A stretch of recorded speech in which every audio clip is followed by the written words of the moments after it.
Alors ça a l'air d'être très énervant. Hein. On va écouter une perle de Carl Olive. Alors Carl Olive, on rappelle, hein, ancien UMP, passé à la Macronie, il est sur Radio J, la radio de toutes les dingueries. Hein. Je redis que LFI est un danger pour la société et que nous le vivons au quotidien. LFI est un danger pour la société. Alors ça, bon, moi évidemment je suis pas d'accord, mais bon, j'ai envie de dire, tu peux le défendre. Mais alors, la phrase géniale, c'est « nous le vivons au quotidien ». Parce que là, t'as vraiment l'impression qu'il y a des milices LFistes qui patrouillent dans les rues pour venir faire les poches des gens. Mais bien sûr que moi je réclame que M. Mélenchon soit fiché S.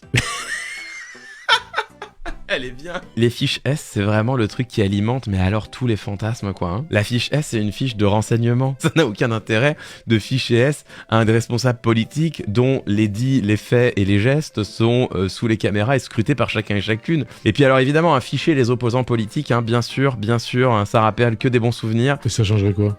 Ça changerait qu'on s'y prendra 2 fois avant de pouvoir, je dirais, considérer ces personnes-là au même titre que les autres, en ce sens.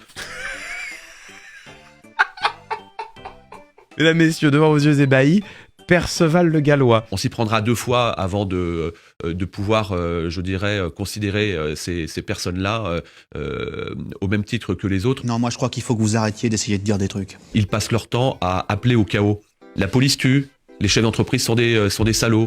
Alors donc, notez que il n'a absolument pas répondu à la question, ça changerait quoi hein. Moi, je veux être à leur hauteur, hein. C'est-à-dire suffisamment provocateur pour que ça puisse interpeller... Non, ça interpelle pas, Karl. Ça interpelle pas, c'est juste navrant. On va peut-être se poser la question de savoir si ce parti-là, faut pas le dissoudre pour en créer un autre. Ah bah voilà. Ah bah écoutez, on veut dissoudre les opposants politiques avec lesquels on n'est pas d'accord. Ça, c'est intéressant, ça. Et ce monsieur, il est macroniste. Ça vous montre vraiment bien le respect que... ce parti et ses individus ont pour la démocratie, évidemment. Hein. Demander la dissolution d'un parti de l'opposition, ça, mesdames et messieurs, c'est le genre de choses que l'on fait dans les dictatures. Interdire les filles ? Bien sûr. Hein ? Bien sûr, oui, bien sûr. Il faut interdire les filles. Il faut interdire les filles. Par moment, c'est les questions. Et comment on fait pour interdire les filles ? Le mec se contredit d'une phrase sur l'autre. Bien sûr, il faut interdire les filles. Ah bah, à des moments, c'est les questions qu'on peut se poser. Si au moins il s'était contenté de seulement poser la question, on aurait pu lui faire grâce de l'habileté politique, de lui dire bon, il élargit la fenêtre d'Overton, il sort des horreurs en faisant mine de se poser des questions, c'est évidemment détestable, mais au moins c'est habile. Sauf que, évidemment, comme ce monsieur-là est un idiot, il a dit 10 secondes avant, bien sûr, il faut l'interdire, voilà. Donc là, ça marche plus. Là, tu ne peux plus bénéficier de l'effet d'implicite, puisque toi-même, tu as dit que c'est ce que tu souhaitais. Obligez-nous à lutter contre vos déclarations. Nous mettez pas tout cru dans le bec comme ça la propre déconstruction de vos discours. C'est-à-dire que donnez-moi du travail un peu, mesdames, messieurs. Karl, comment je fais pour être crédible ? C'est-à-dire que, à un moment donné, quand, d'une part, la bêtise et d'autre part, l'inclinaison à l'autoritarisme sont à ce point clairs, lumineux et explicites, comment je fais moi pour avoir du travail ? C'est qu'est-ce que je dis à mon audience ? Il y a 6000 personnes qui attendent que je dise des choses d'analyse. Qu'est-ce que j'ai rien à décrypter ? C'est un travail, le décryptage. C'est sérieux, c'est un travail. Maintenant, j'ai un employé, il y a des employés qui dépendent de moi. Aujourd'hui, un parti qui a 10 millions de voix, c'est compliqué. Oui. Oui. Et évidemment que toute la France insoumise n'est pas comme cela. Mais je peux vous dire que sur le terrain, on a vraiment des résultats qui sont catastrophiques. Mais lesquels ? De quoi tu parles ? Enfin, je veux dire, sur le terrain, c'est terrible ça. Parce qu'aujourd'hui, ça devient de plus en plus compliqué.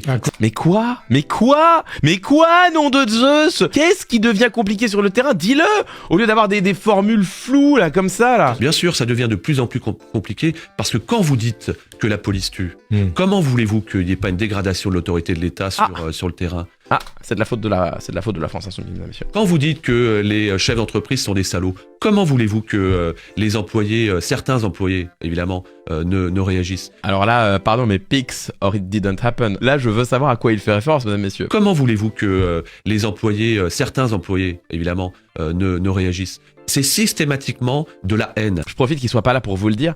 Depuis que j'ai employé PEMF, sachez que de la haine, mesdames, messieurs. Ça, il y a de la haine. Hein. Ça, je vois bien comment est-ce que la pensée LFiste a infiltré jusqu'au cœur de mon salariat.